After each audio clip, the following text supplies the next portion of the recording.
Hej Claus. Hvad sidder du og laver? Ikke noget. Jeg sidder bare lige og laver lektier. Nå, ej, hvor hyggeligt. Må jeg ikke være med? Nej, det går faktisk helt fint selv. Jeg synes, jeg sidder rigtig godt lige her. Det har du være fri for. Ej, det er jeg da ked af at høre. Ja, jeg er også ked af, at du ikke lige skulle deltage, men så går jeg. Det går selv, desværre. Så går jeg igen.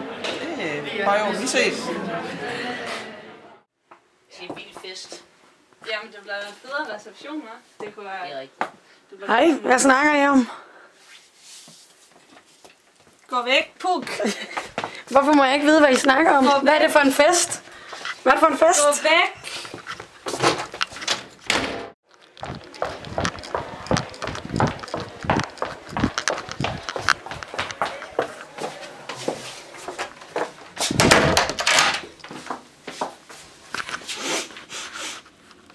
Hvorfor må jeg ikke få noget at vide?